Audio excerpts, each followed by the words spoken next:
নমস্কার বন্ধুরা, আজ আমি করে দেখাবো ঢ্যাঁড়স মশলা কারি। ঢ্যাঁড়সগুলো ধুয়ে আমি এভাবে কেটে নিয়েছি।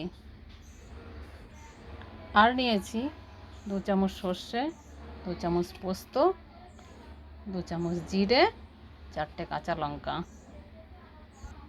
আর একটা টমেটো কুচি।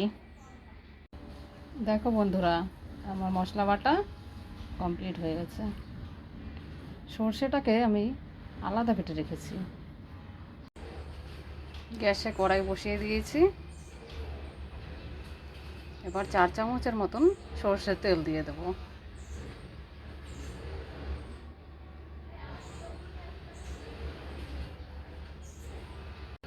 কড়াই গরম হয়ে এসছে, এবার আমি ঢ্যাঁড়সগুলো দিয়ে দেবো।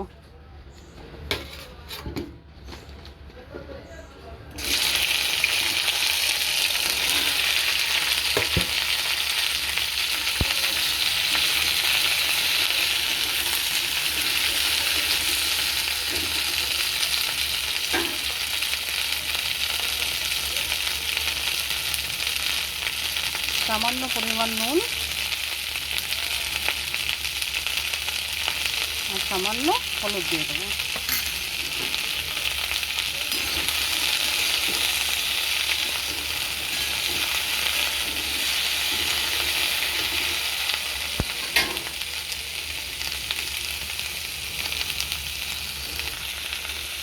অল্প আছে আমি ঢ্যাঁড়সগুলো এভাবেই ভেজে নেব।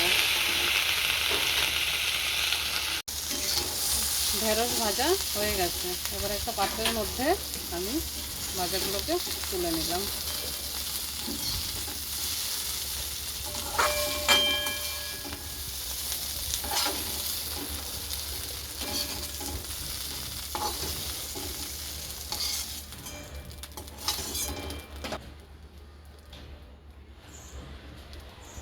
এবার আরও কিছুটা আমি কড়াইতে তেল দিয়ে দিলাম।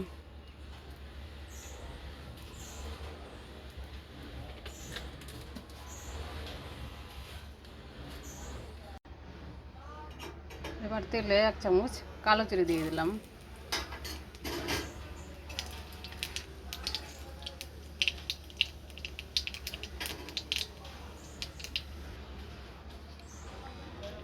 এবার দিয়ে দেবো বাটা মশলাগুলো।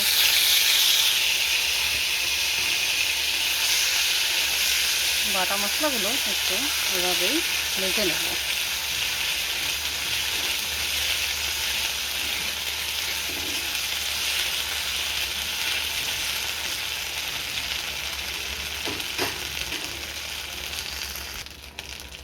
এবার দিয়ে দেবো সামান্য একটু জল, যাতে মশলাটা ভালোভাবে কষানো হয়।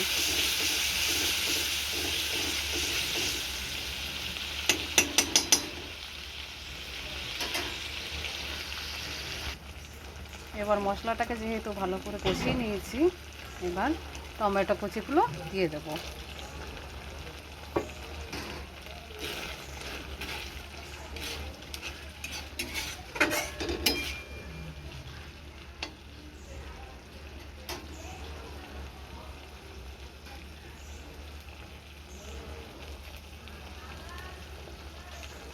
এভাবে আরও কিছুক্ষণ কষিয়ে নেব।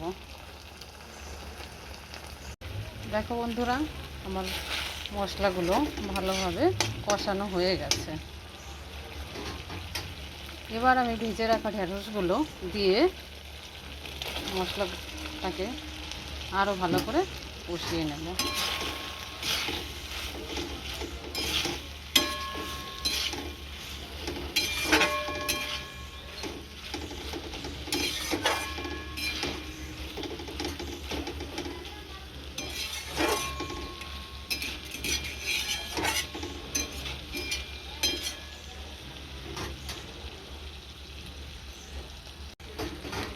ঢ্যাঁড়সগুলো ভালোভাবে মশলার সাথে আমি কষিয়ে নিয়েছি। খুব সুন্দর হয়েছে।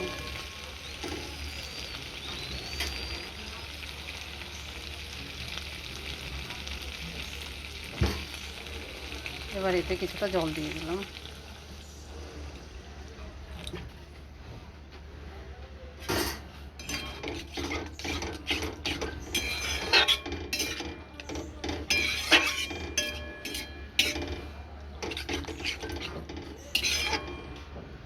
যেহেতু ঢেঁড়স ভাজার সময় আমি নুন দিয়েছিলাম, তাই এখানে সামান্য পরিমাণে আমি নুন অ্যাড করব।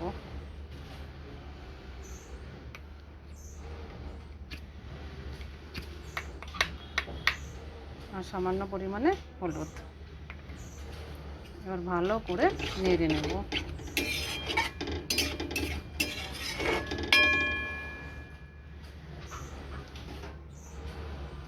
এবার গ্যাসের ফ্লেমটাকে একটু বাড়িয়ে দেব।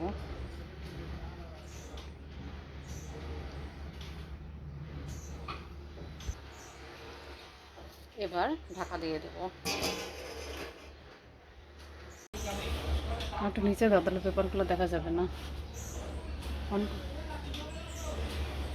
এবার ঢাকাটা খুলে দেখি।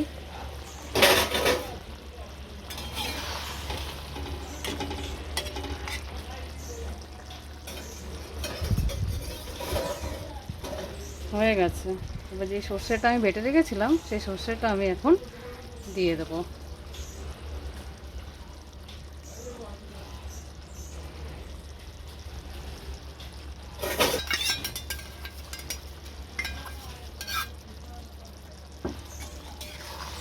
এটা আগে দেইনি কেন, আগে দিলে এটা বেশি মাত্রায় তেতো হয়ে যাবে, তাই এটা আমি শেষে দিলাম, তাতে তেতো ভাবটা হবে না। এবার সবগুলো ভালোভাবে একসাথে মিশিয়ে নেব।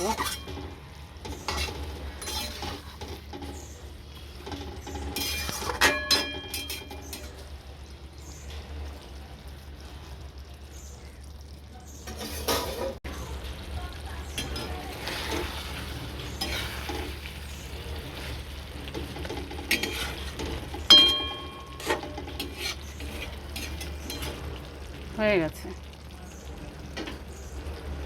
এবার ওপরে একটু কাঁচা সর্ষের তেল ছড়িয়ে দেবো।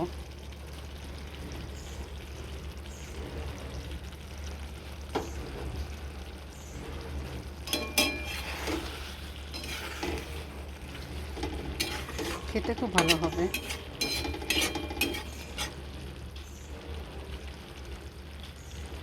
এবার ওভেনটা অফ করে ঢাকা দিয়ে রাখবো 2-3 মিনিটের জন্য।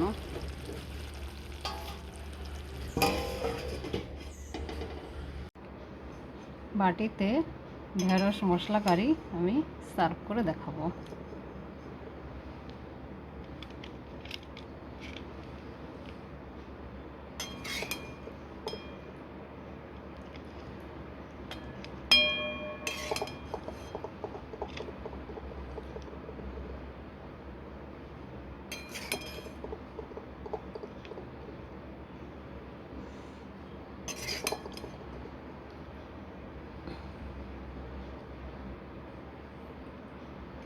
রেডি হয়ে গেল ঢেঁড়স মশলা কারি।